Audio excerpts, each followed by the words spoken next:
तो श्री ठाकुर जी हरिदास वर्यो यदराम कृष्ण चरण स्पर्श प्रमोद गिरिराज जी को अपने मुकुटमणि मुकुट में लगाकर उठा लिया। इंद्र ने भगवान की स्तुति गाई है, प्रभु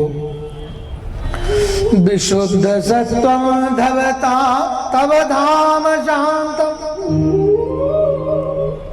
तपोमय ध्वस्तरजस्तमस्कम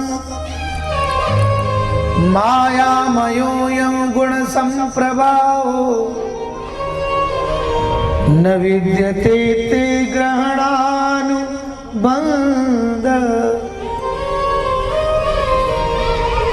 विशुद्ध सत्वम तव धाम शांतम।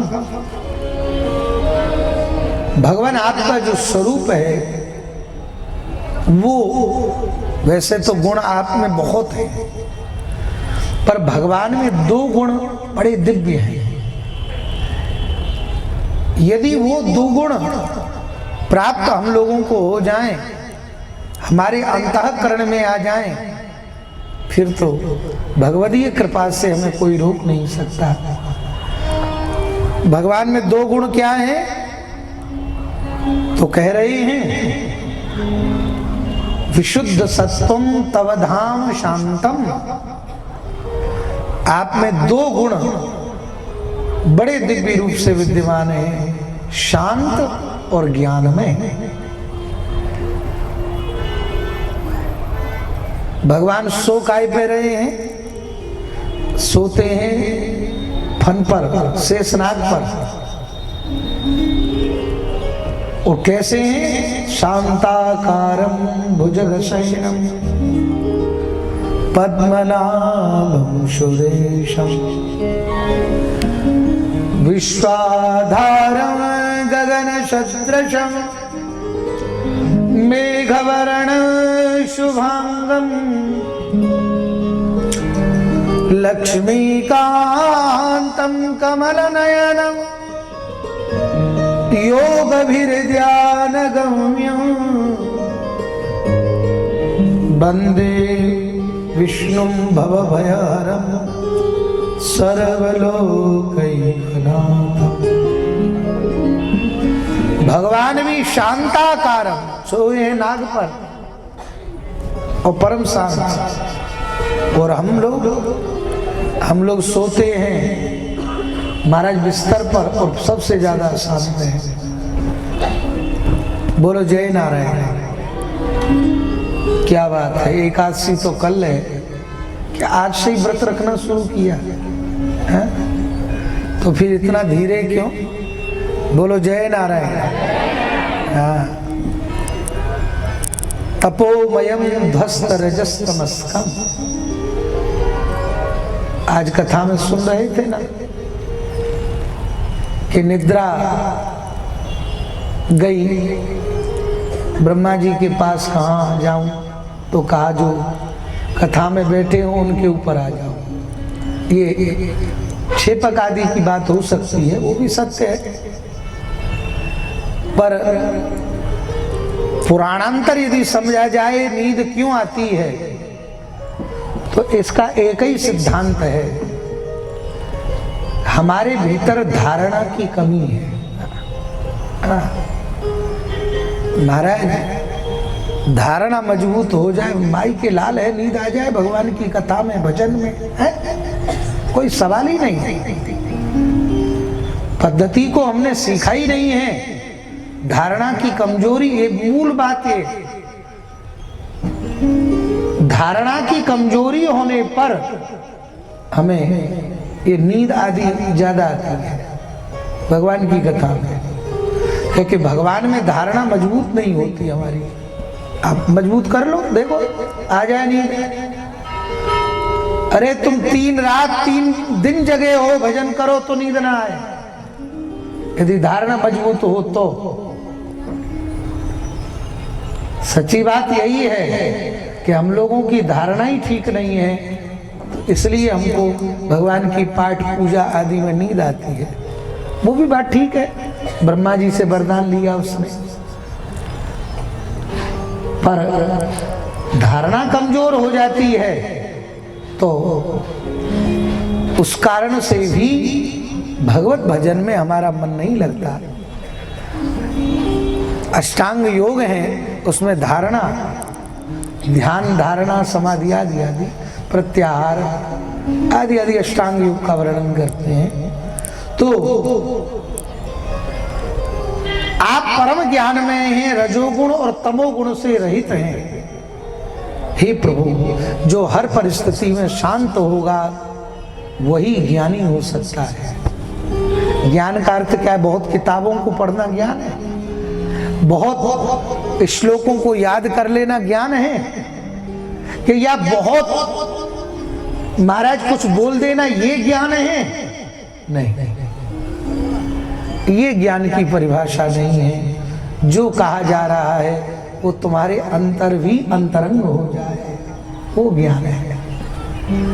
जो कहा जाए और वो अंतरंग न हो पाए तो वो ज्ञान नहीं है, वो ऊपरी बात है, फिर वो तोता रटंत है और कुछ नहीं। अरे भैया, मन तो भागता है और इतना भागता है कि बड़े बड़े लोगों को उसको रोकना कठिन हो जाता है। बहुत जब मन भागे तो दो सिद्धांत, दो सिद्धांत क्या है गुरुजन बताते हैं। या तो महाराज ठाकुर जी पर सौंप दिया जाए, अब आप जानो क्या करना है, और या फिर पहला तो यही है कि महाराज उसको खूब डांटा जाए, खूब प्रयास किया जाए। हाँ, क्योंकि कोई ज्यादा उद्दंड हो बालक तो बिना पिटे मानता नहीं है। ऐसे ही मन भी ये बालक ही है, जब तक महाराज इसको खूब डांट न लगे, सबल के आगे सब चुप हो जाते हैं, कोई नहीं बोलता। यदि आप सबल हो जाओ, खूब हृष्ट ताकतवर, कौन बोले महाराज?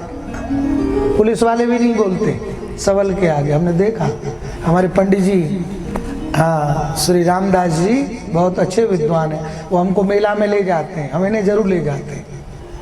हाँ, ये विद्वान भी हैं और महाराज सबल भी हैं, दोनों ही हैं। अब मेला में जाना ही बड़ा कठिन है।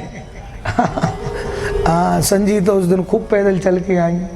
हाँ, तो महाराज हमारे बस का तो उतना पैदल भी नहीं है चलना, तो इनको ही ले जाते हैं मोटरसाइकिल लेके। तो कई पार्टियों से जाने ही नहीं दिया जाता, किसी की मानते ही नहीं। अब की बार तो हद ही हो गई, प्रशासन लोकल भी लोगों को नहीं मान रहा है, वो हमारे मानते नहीं। पर हमारे पंडित जी महाराज मोटरसाइकिल अड़ा देते हैं, जहाँ से नहीं जाना होता वहीं से ही जाते हैं। तो हमने कहा वाह पंडित जी कि आप बढ़िया हो, हम आपको ही ले जाएंगे और किसी को नहीं ले जाएंगे। हाँ महाराज, एक तो मिलिट्री के 2 पुलों पे थे, अब पंडित जी ने मारी महाराज मोटर, हटो यहाँ से, महाराज तुरंत गेट खोल दिया। जिधर से जाने का मार्ग नहीं था उधर भी मिल गया। तो हमने कहा भाई सबल की बात सब मानते हैं, हाँ, निर्बल की बात कौन माने बेचारा। हाँ, पीछे आ रहे थे बिक्की स्कूटरी वाले, उनको नहीं जाने दिया, पीछे लौट गए। तो निर्बल की बात कौन माने, तो थोड़ा डांटो तो मान भी जाते हैं भाई। उसी प्रकार से हमारा मन भी महाराज बड़ा उद्दंड होता है, महाराज खूब इसको खींच खींच करके पटको। बोले फिर भी न माने तो क्या करें? बोले फिर भी न माने तो श्री कृष्णार्पणमस्तु, ठाकुर जी को सौंप दो, होई है सोई राम रच राखा, को करी तरक बढ़ावई साखा। फिर तो बस तुम जानो और तुम्हारा काम जाने, बस हम तो ठीक है। फिर वो जरूर नहीं दे, फिर उसमें कोई संशय होना नहीं चाहिए। जो भगवान बचपन में जब होते थे, अब तो बहुत दिन से देखा भी नहीं हमने रामचरितमानस को, क्योंकि इतनी व्यस्तता रहती। तो राम सलाका, जो लोग रामायण पढ़ते हैं उसमें पहले राम सलाका लिखी होती है ना। तो जो लोग रामायण पढ़ते रामचरितमानस वो जानते हैं, तो पहले ही होती है वो राम चौपाई वो सब लिखिए एक एक अक्षर, तो कोई काम बनना है कि बिगड़ना है तो महाराज उस पर टिक किया जाता है, पता उंगली रख रख करके पता किया जाता है, पता चल जाता। और बहुत बार नहीं, 99% सत्य होता है। उसे राम सलाह का कहते हैं पहले ही ले।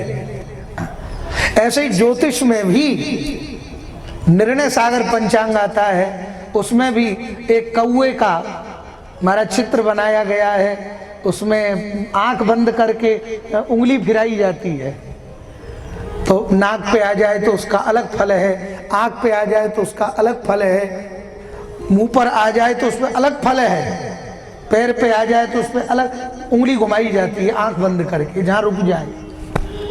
ज्योतिष भी बड़ी अद्भुत है। सब गुरुजन लोगों की इतनी कृपा, बचपन में खेल खेल में ही सिखा देते थे। तो आपका स्वरूप परम शांत है, ज्ञानमय है, रजोगुण और तमोगुण से रहित है प्रभु। हम कहां तक कहें? इधर ठाकुर जी बोले भैया बस बस बस हो गई स्तुति, अब कुछ नहीं कहना, बहुत देर हो गई, जाओ हमें अपनी लीला करने दो। हे नाथ ऐसे नहीं, जब तक आप अपने हृदय से ये न कह दें कि हाँ हाँ मैंने क्षमा किया है, क्योंकि पिता गुरुस्तम जगतामधीशो दुरत्ययः काल उपात दंड हिताय स्वेच्छातन भी समीह से मानम विदुन्बन जगदीश मानिना।